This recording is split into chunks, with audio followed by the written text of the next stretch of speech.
女生跟你说晚安，其实就是在跟你表白。那句晚安的潜台词就是这个话题太无聊了，你赶紧换个话题来撩撩我啊！只要你会撩，那他可能就会拉着你说一晚上的悄悄话，然后第二天一早呢，还要约着你一起去吃个早餐。具体怎么做呢？老规矩，我们直接上实战。这位兄弟广西的啊，今年33岁，年薪呢50多个。因为他直来直去的聊天风格啊，到现在都没有正儿八经的谈过一次恋爱。今年年初的时候，这兄弟认识了一个女生，总共花了有小10个啊，到现在呢就牵过2次手，加起来啊没超过10分钟。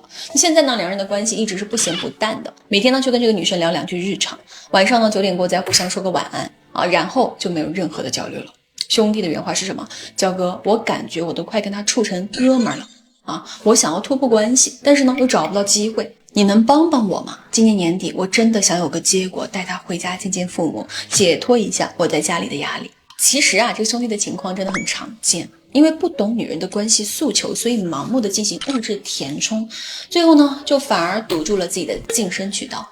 大家要清楚，当一个女人真心想跟你长期发展的时候，她最厌恶的就是你的砸钱。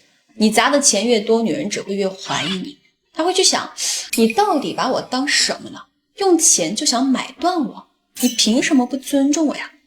你今天能给我花10个，那你明天是不是就会给别人花20个？这个时候，如果她是个高质量女生的话，她真的会很没有安全感的，哪怕她对你有好感，她也不会给你任何突破关系的机会了。所以有类似情况的兄弟呢，如果你也不知道该如何去突破关系，那你就记住我接下来说的，女人在关系里最渴望的就是情绪价值，而女人在什么时候情绪最敏感啊？晚上。只要你能抓住晚上9点到11点这个区间，让女人既觉得你坏啊，又觉得你有点意思，那你的事儿啊就成了。所以在我接手之后呢，我先是花了1周的时间帮这个兄弟梳理了他的问题，同时呢也在每天给他复盘类似的这种案子。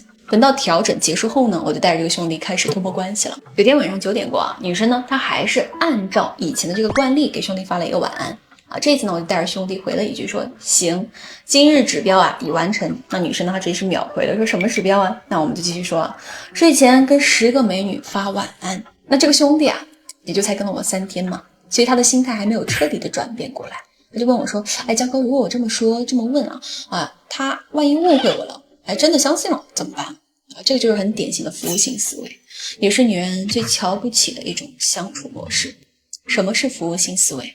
你说的每一句话，做的每一件事情都是在考虑女生的感受。你觉得是你很贴心吗？ No， 女生只会觉得你很窒息。你们要记住一个共识，女人的好感呢等于松弛感加征服欲。你少管她，她就会觉得松弛啊；你不管她的同时呢，还要去管其他的女人，她就会想要征服你啊。我们来看一下这个女生这一次是怎么回复的啊？她说：呵呵，找你的美女去吧，懒得理你。考考你们啊，这个女生她是生气了吗？错，她没有生气，她是在傲娇。一个想走的人又怎么可能来敲门呢？我来翻译一下啊，懒得理你啊，意思呢就是我在跟你玩小脾气，你赶紧来哄我吧。那这里呢我们就要把话题给拉回来，所以呢我就让兄弟引用了前面那个10个美女，然后说你一个顶9个。什么是9个？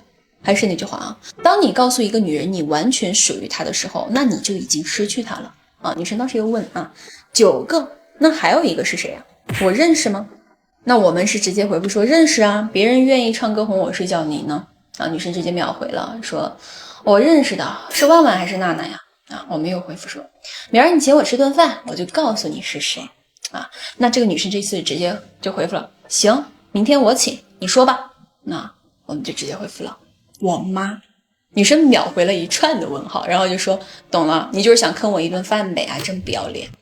还是那句话，当一个女人骂你不要脸的时候，你就可以提前开香槟了，知道吗？因为你抓住了她的情绪，那你就抓住了她的心。所以我们就直接回了她一个白眼，然后说什么想请我吃饭的女人多了去了，差你一个啊！我的意思是你明天化个美美的妆，穿上好看的衣服，然后享受晚餐就行了。我出钱你出颜，这哪是坑你啊？记笔记啊，画面感的邀约呢，加上反逻辑的专一，就等于无法被拒绝的约会邀请。女生这一次呢，一直是显示正在输入中的，憋了2分多钟也没有憋出个啥来啊，所以我们也不用等了，直接跟她说，记得选餐厅啊，明早发我，先睡了。兄弟后面呢就跟我反馈说什么，第二天这个女生破天荒的主动发了早安，而且还非常积极的跟兄弟去商量晚上的约会时间、地点、项目啊。那我们来复盘一下这段博弈，好吧？总结下来呢就是5个字儿：情绪过山车。既给到了女生情绪上的起伏，同时呢还借机建立了深度的暧昧链接，是吧？最后呢再主动撤退，让女生一整晚的情绪都保留在了峰值，这个才是跟女生聊天的正确方式。之后呢我又让这个兄弟跟着我提升了半个多月吧，期间呢也在带着他跟这个女生拉近关系。接下来我给你们放出来一段啊，也是这个兄弟出事过后自己跟女生的拉扯回合啊，你们可以来看一看这个女生的好人卡是怎么硬生生的被我们给盘成在一起的。这女生当天呢就问这个兄弟说，你为什么对我这么好啊？老套路了对吧？好人卡加费测，不过这种常见的女生费测呢，我已经跟兄弟复盘过无数遍了啊，所以这次呢兄弟回复什么，别给我发好人卡啊，我从一开始就对你图谋不轨。什么叫做留白的艺术？兄弟这里既告诉了女生我对你的好不是免费的啊，我是带着目的性的，上来就破了这个女生的费测框架，同时呢还留了个话口，让女生自己去揣测你到底是图我啥呀？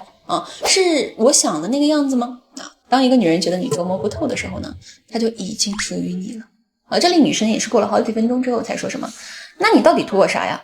女生已经开始打明牌了，那兄弟肯定不会怂，对不对？那我们就直接回复他说，图你狐狸精，图你不正经，图你明知故问，图你欲拒还迎，图你胆小爱逃避，图你让我难舍弃，只有一个是真的，6选1吧。还是老规矩啊，问题回答问题，你要让我主动，那你也得给点诚意啊。女生呢直接引用了兄弟的最后一句，然后说那我猜是这个兄弟呢直接回复说猜错了，然后引用了第一句说图的是你这个，记住了没？这个女生呢当时就说我不信，解释一下。兄弟就说什么，不然为啥我最近老是想见你一面呢？还不速速就寝？女生又回复了说，有人嘴上说的好听，想见我也不知道约我。那最后的结局呢肯定就是2个人约着当天晚上一起去小酌了2杯，然后最后呢借着这个微醺的劲儿，2个人把话给说开了。当然这个说开了不是直说也就是把话给说到那个点儿上了，所以他俩自然就腻歪上了。所以你们看只要你能读懂女人的底层需求，那你的身边就不可能存在高冷女、慢热女或物质女，知道吗？因为你的内核带来的人格魅力以及你的内核对别人的引导，就能够牢牢的霸占住对方的一个思维模型当然了，如果你遇到了类似的问题，或者说你在两性关系里面感觉到很迷茫，滴滴，还是那句话，弱者才会钻研什么情感技巧这些强者只讲人性。我是焦哥，下天。